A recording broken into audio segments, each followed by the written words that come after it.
Fala pessoal, tudo bem com vocês? Começando mais um vídeo aqui para o canal. E ontem, enquanto eu retornava de viagem, vinha ouvindo as notícias na rádio, no carro, eu ouvia o discurso de Donald Trump por volta, aqui no Brasil foi transmitido por volta de 11, perto da meia-noite, 9 horas e alguma coisa, se eu não estou enganado, nos Estados Unidos, onde ele discursou, e em 5 minutos de discurso, Donald Trump, para você que acompanhou, ele foi bastante incisivo e bastante contundente no seu discurso, como sempre, né? Mas ele disse que o ataque havia sido um ataque definitivo e que esse ataque ele estaria praticamente anulando, né, as forças do Irã de uma possível retaliação. Bom, no vídeo de hoje nós vamos ver que isso não está acontecendo. Muito pelo contrário, o Irã começou a reagir e reagir com bastante violência. E atenção, a guerra vive agora um momento decisivo. O presidente dos Estados Unidos, Donald Trump, confirma: os Estados Unidos atacaram 13 instalações nucleares do Irã. Pessoal, e no vídeo de hoje, o repórter Roberto Cabrini, da TV Record, ele está em Tel Aviv, na capital de Israel, e ele vai mostrar que a retaliação do Irã começou forte. Para quem estava acreditando que agora o Irã finalmente se sentaria na mesa de negociações, parece que isso não vai acontecer e não está nem perto disso acontecer. Pelo contrário, o Irã começou o contra-ataque bombardeando pesadamente a capital Tel Aviv. E o repórter Roberto Cabrini, através de alguns dos seus stories, mostrou a gravidade do que está acontecendo. Muito provavelmente Cabrini está lá preparando uma matéria, né, daquelas que só ele sabe fazer, mas ao mesmo tempo ele corre sério risco de vida porque os bombardeios estão intensos e no vídeo de hoje você vai ver que estão bem próximos de onde ele está. Mas antes de eu mostrar para você, por favor, deixa a sua inscrição aqui no vídeo. Vídeos como esse todos os dias aqui no canal. Estamos quase chegando nos 1000 inscritos. Muito obrigado a todos vocês. Deixa a sua inscrição então, aperta aí o botãozinho do like e deixa um comentário aqui sobre o que você acha. Você é a favor ou contra esta guerra entre Israel e Irã? Você acha que Israel está correto, que os Estados Unidos deveria ou não deveria ter entrado nessa guerra? Qual é a sua opinião? Deixa aqui nos comentários, eu sempre respondo todos os comentários. Sem mais delongas, bora pro vídeo. E exatamente nesse ponto que você trouxe, Michel Gavendo, de que Israel teria enfraquecido o sistema de defesa iraniano para que houvesse o ataque dos Estados Unidos, agora há pouco, um representante, um oficial do governo iraniano disse à CNN que considera que houve um ataque coordenado entre Israel e Estados Unidos para a destruição, enfim, desses locais de enriquecimento de urânio. Priscila Asbeck, essa percepção do Irã acaba fazendo com que não haja nenhum tipo de conversa diplomática com os Estados Unidos.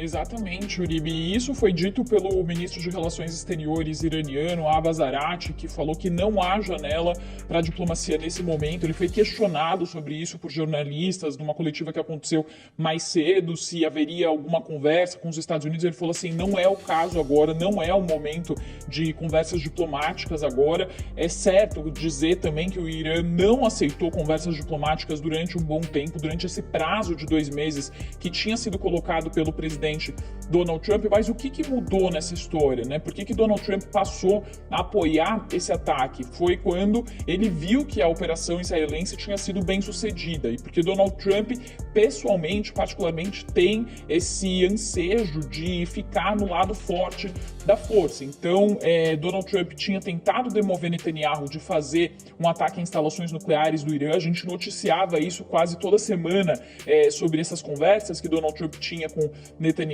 e pouco antes de Netanyahu fazer esses ataques, Donald Trump teria perguntado para Netanyahu se ele faria esses ataques, teria dito que não queria que ele fizesse esses ataques, mas teria dito, eu não quero que vocês façam esses ataques, mas vocês vão fazer, certo?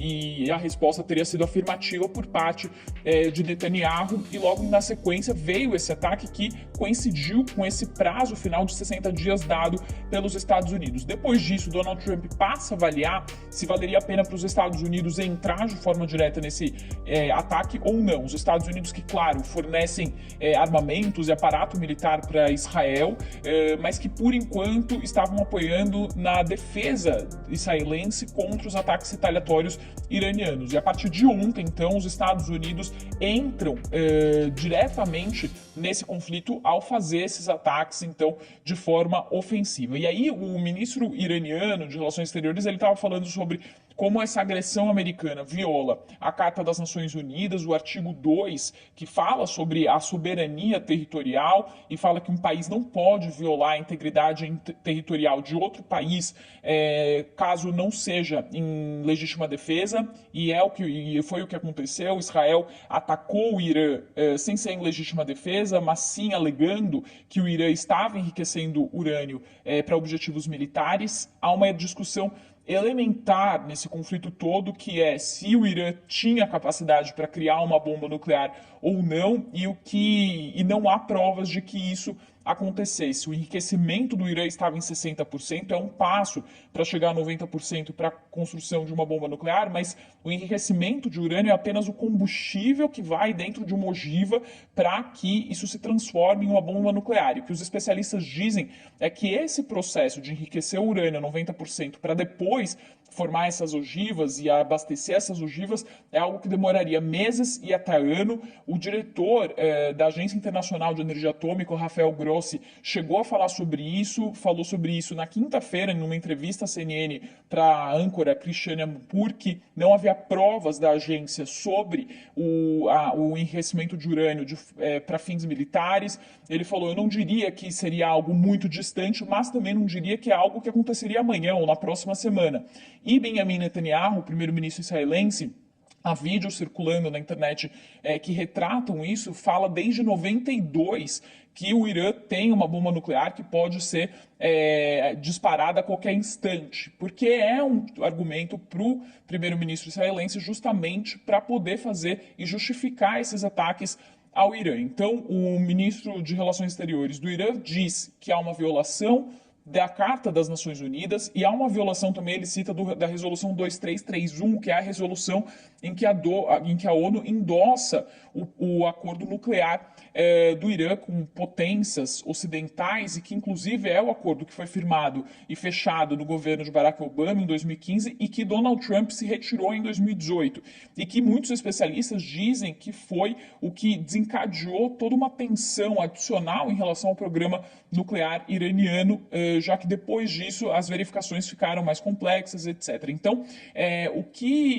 a situação que se tem nesse momento não se sabe exatamente o quanto que essas instalações foram atingidas, foram danificadas, mas, como você disse mais cedo, Uribe, o Irã pode ter movido já esse urânio enriquecido, e mais do que isso, por mais que neste momento o Irã esteja enfraquecido, o que se teme é o efeito de médio e de longo prazo, o ressentimento que fica, mais uma vez, e o ódio que esse tipo de ato gera. Como o ministro iraniano disse, é uma escalada da violência, um nível de violência que aumenta no mundo hoje justamente por causa desses ataques. A ver, então, quais vão ser os desdobramentos desse envolvimento direto dos Estados Unidos nesse conflito.